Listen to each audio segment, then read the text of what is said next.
Hi, I'm Dr. Andrea Stover, licensed marriage and family therapist, and you're listening to the Modern Day Romantic Podcast.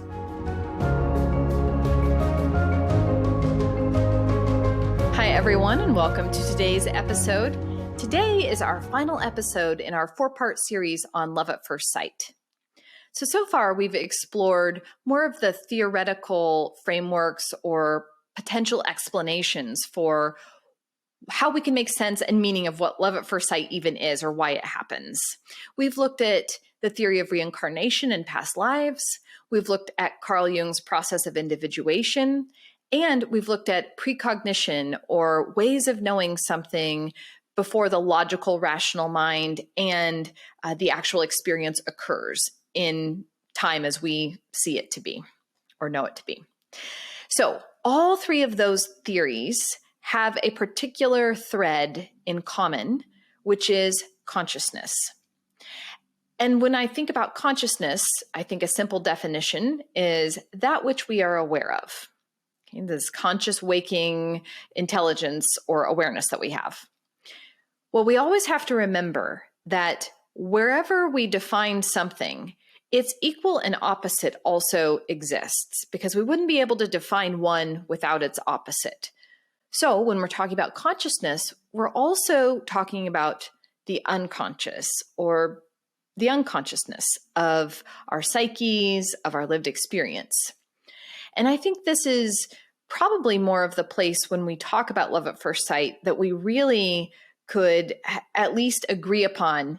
Yeah, there's an unconscious component. There's something going on here that's mysterious that we may not be able to explain away, that we instead may have to really be able to honor the mystery and live the mystery with maybe playing around with possible theories or explanations for it. So today, instead of going into theory land, I wanted to really tie up these loose ends around love at first sight, at least for this particular series, and talk from more of the lived experience of it. I know that I had mentioned in one of the episodes, I myself have experienced love at first sight on more than one occasion. And I think let me just say, being a romantic and prior to these experiences, if someone had told me, hey, you're going to have love at first sight, I would have automatically thought, oh, that means I'm going to meet my special person.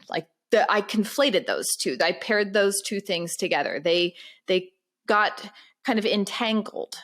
And that's one thing I've really learned from my own experiences is just because you have love at first sight, that doesn't automatically mean it's meant to be forever and always with a particular person. Now, could we argue or say, well, maybe it was meant to be, but it was just meant to be in a different way than what we might have dreamed it or fantasized or hoped it would mean? And for me personally, I would say, yes, absolutely. I think that is a very fair assessment, that there is always more to be learned. And by having some of these really profound experiences, you're able to say, oh, maybe there's more to life. Maybe there's more to me. Maybe there's more to this whole thing called a relationship than society and storybooks and all sorts of things put forth. And for some people, I'm sure that you have had love at first sight and it's worked out and it's led to a really fruitful relationship. But I really wanted to drive the point home with this series that that's not always the case. And I think one of my missions within my own life purpose is to help the romantics in the world to be able to hold on to your heart, to keep it open, to keep it beating, and not have these experiences be devastating or crushing, because there really is a beauty and a profoundness to them, although it may not quite turn out in that meant to be forever and always type of way. So that's a piece of what I wanted to kind of make sure to put a finer point on in our last episode in this series. The next thing that I wanted to talk about is when we have love at first sight outside of a relationship.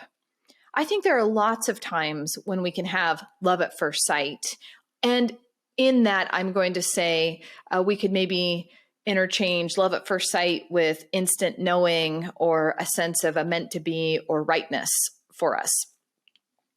And again, I know sometimes those things are separate, but in the way I'm going to talk about this, I think it's interchangeable. So, for example, if you have ever looked for a place to live, like maybe you've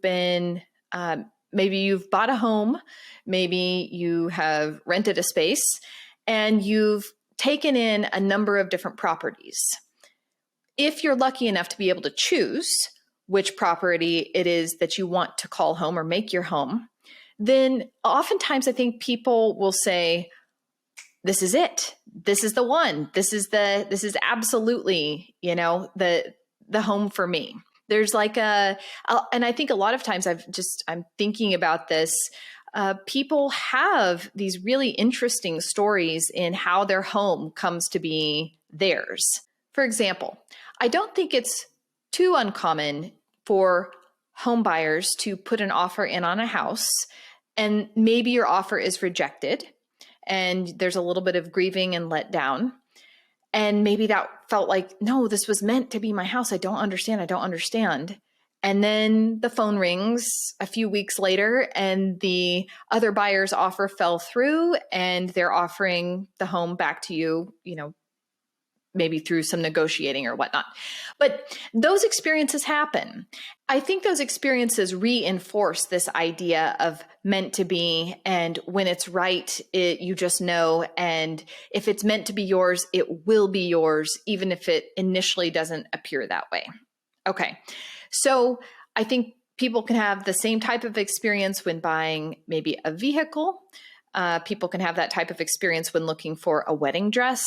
People can have that type of experience when looking for, I don't know, like even a wedding venue or something. Like you can see, like there's so many different, oh my gosh, this is it. This is it. This is meant to be. This is the one. This is love at first sight. This is just kind of that perfect moment. It's a moment in time where all seems right with the world, where who I am and what I want and what is presented in front of me all matches. And I don't know how often people really get to experience that in their lives. I mean, in the ideal sense, we would be living lives that feel that way, but I'm a human and I know that's not always true. So being able to reflect on, hey, how does maybe being a romantic show up outside of romantic relationships? And I guarantee it's there in more than one way. Like, ooh, this just fell into my lap. This opportunity right here just fell out of thin air, or I sent up a prayer and there it was, or I set my intention and boom, now the opportunity's here. So nothing wrong with that at all. I think that's a real synchronicity and again, a mystery and a very profound experience when you have that. And I think I emphasize this in so many episodes, but we just don't always know the meaning of it, right? So that's where the romantic can kind of run ahead and put a lot on the future and what it means long term, rather than, hey, there's a synchronicity that just happened here. There's a recognition or an experience or an alignment that just occurred. And I'm going to, be with that and appreciate that for what it is. And we'll see what happens next. That is a way, I think, to be with the both and a bit. So we're not too attached to the meaning we put on something. We're not, rushing off to the altar or, playing forward your whole life or, oh my gosh, in this home, we're going to this will be the house that's perfect forever and always, or I don't know, whatever those types of other experiences where you've had love at first sight beyond relationships. So we just kind of want to honor the little romantic that lives in there, that wants to rush and wants to live that happily ever after, that wants to live a life full of love, that wants to feel loved as well by the universe, wants to feel supported. And these types of things can really, really strengthen that feeling of being cared for. So I think it's important to reflect, if you're a romantic, on where else in my life does this maybe sense or feeling of having love at first sight show up, or that alignment or that instant recognition, when you walk into a space, a place, et cetera, et cetera. Okay, the final point I really want to drive home with love at first sight and to kind of put a bow on all of this is even if you've had love at first sight, that is not a one and done type of thing, such that, hey, I'm good now. I'm with my person. I've got it all figured out. I think on the contrary, love at first sight requires us to actively engage even more in the mystery, in the process, and not become passive and not feel like, okay, job's complete here. I'm good to go. I'm smooth sailing from here on out. Because when profound experiences happen, that's almost, I'm not, hear me say, I'm not saying we go to work analyzing it. I'm not saying we go to our heads. I'm not saying we hold ourselves back and don't participate, in the actual experience. Nothing like that. I'm not saying be super objective and at the expense or not being able to fully engage in whatever just happened to you. However, I think keeping just a little window open in your mind to say, I so badly want this to mean this, and it may not. So can I actively stay open, be in a vulnerable position, and live this thing through? If we're talking about love at first sight in a relationship, the back and forthness, what's going to happen next? Like, how do I feel today? Okay, I had that experience yesterday. How do I feel today? How do I feel a month from now? How do I feel, a year from now? It's important that we stay present in our lives. And it's so easy and so tempting to think that we have it all figured out because we have a momentary glimpse of rightness, a momentary sense of all is well.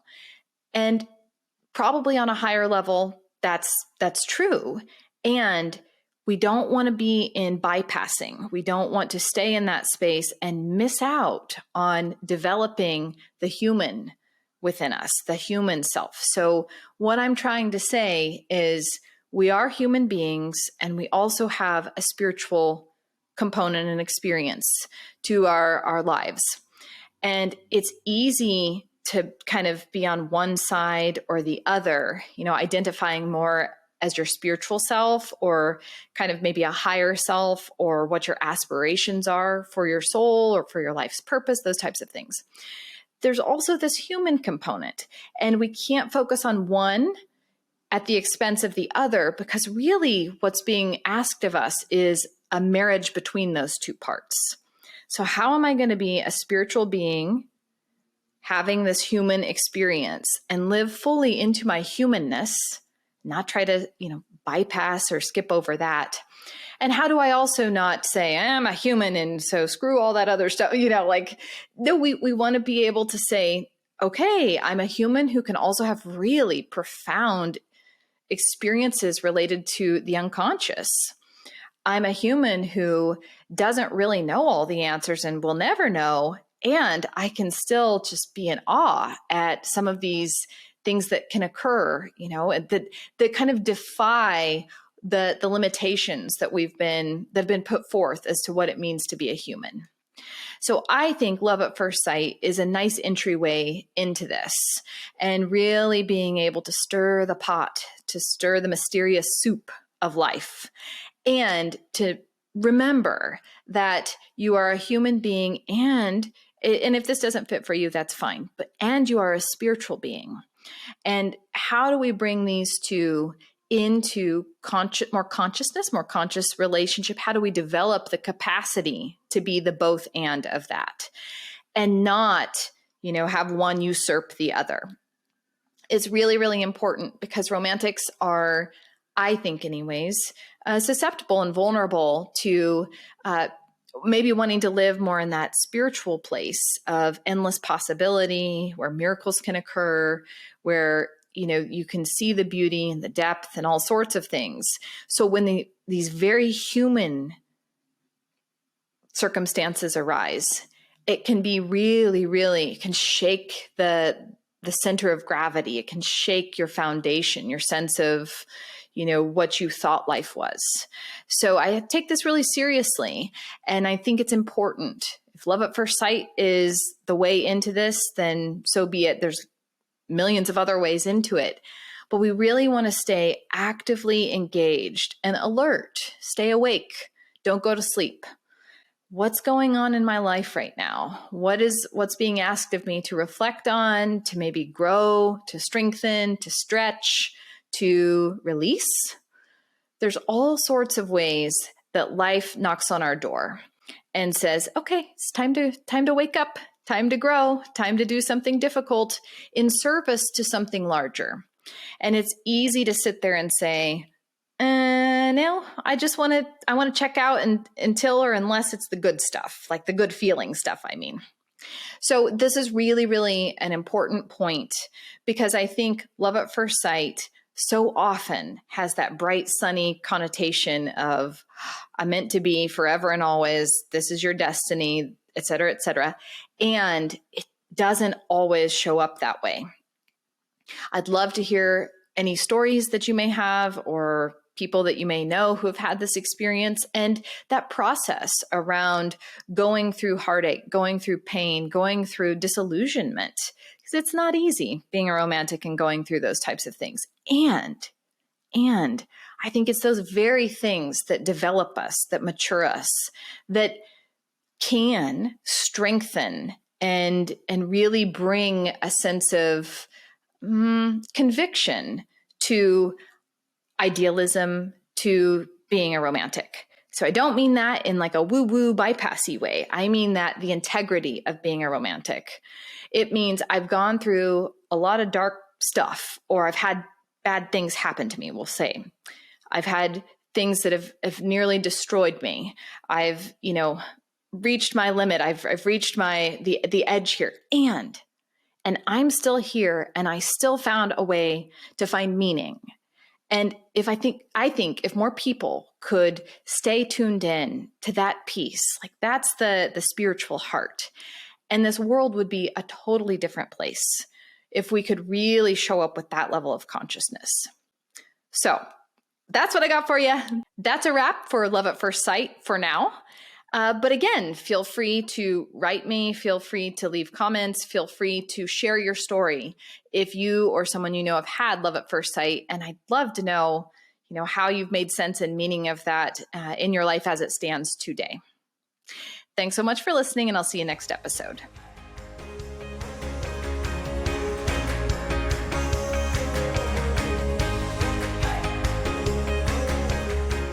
Thanks so much for tuning in to today's episode. If you're interested in learning about ways to work with me, head over to my website, themoderndayromantic.com. From there, you'll be able to contact me and learn a bit more about the customized intensives and retreats I offer both individuals and couples. You'll also be able to support future podcast production via Patreon. There are several membership levels to choose from, including the Beating Hearts Club, which gives you access to exclusive content every month. Thanks so much for your support, and I'll see you next episode.